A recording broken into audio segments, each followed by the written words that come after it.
आपके प्रश्न बड़े मार्मिक होते हैं, उत्तर देने वाले को चारों ओर से घेरने की प्रक्रिया भी बन सकती है। उत्तर देने पर मैं संकेत करता हूँ। स्वामी विवेकानंद जी दार्शनिक धरातल पर भगवान शंकराचार्य को ही मानते थे, निर्विवाद सत्य।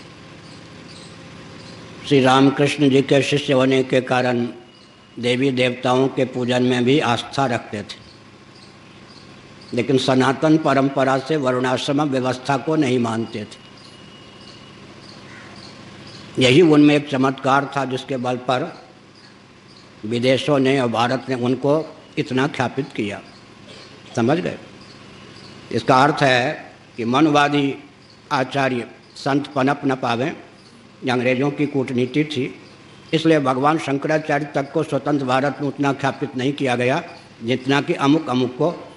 उनके ज्ञान विज्ञान का चमत्कार कुछ नहीं था, ज्ञान विज्ञान उनके पास था, लेकिन वो चमत्कार जिसके बल पर अब तक वो प्रतिष्ठित हैं, घर घर में चर्चित हैं, विश्व में चर्चित हैं, वो सनातन वर्णाश्रम व्यवस्था के प्रति घोर अनास्था। समझ गए? आज भी जो चमकना चाहे वो मनुवादी अपने को न कहे न माने, चमक जाएगा, क्योंकि विश्व को तो मनुवाद से ही खतरा है ना। क्या अगर मनुवाद व्यवहार में आ जाए तो क्रिश्चियन तंत्र, कम्युनिस्ट तंत्र, मुस्लिम तंत्र कौन मुँह दिखा सकेगा? हमारा प्रमादहीन तंत्रों का जीवन है। जब मनुवाद उतर जाएगा, वैदिक सिद्धांत, मनु का अर्थ होता है, संस्कृत का शब्द है मनु, मनु शब्द का अर्थ होता है मंत्र। मनु ने जो कुछ कहा वो वेदार्थ है। वेदों का तात्पर्य ही 12 अध्यायों के माध्यम से मनु जी ने व्यक्त किया है। भगवत पाद शंकराचार्य महाभाग ने लिखा वासियों में, मनुस्मृति के पहले और 12वें अध्याय के माध्यम से वेदार्थ ब्रह्म को व्यक्त किया गया है। मध्य के जो 10 अध्याय हैं उनके माध्यम से धर्म को अभिव्यक्त किया गया है। पूर्वोत्तर मीमांसा, उसका पूरा तात्पर्य मनुस्मृति के माध्यम से प्राप्त होता है। मनुस्मृति पहले से है, पूर्वोत्तर मीमांसा की संरचना बाद में हुई है। तो मनु से ही तो खतरा है अंग्रेज़ों को। क्या समझ गए ना? मनु से ही खतरा है, और मनु के मार्ग पर चलने वाले जो हम आचार्य इन्हीं से खतरा है।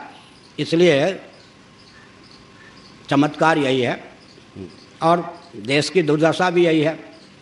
अब देखिए, मैं अपनी बात कहता हूँ, मेरे 10 ग्रंथ तो गणित पर प्रकाशित हो चुके हैं। मुझे अच्छी तरह मालूम है कि 4000 वर्ष पहले जो गणित का सिद्धांत लुप्त हो गया था वो मेरे ग्रंथों के माध्यम से भगवत कृपा से आज विश्व को प्राप्त है।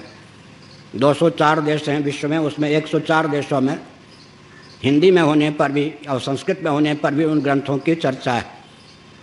पूरा विश्व का एक आधा हिस्सा कम से कम मान लीजिए उन गणित के ग्रंथों पर लट्टू है, लेकिन भारत का ध्यान उधर अभी नहीं है।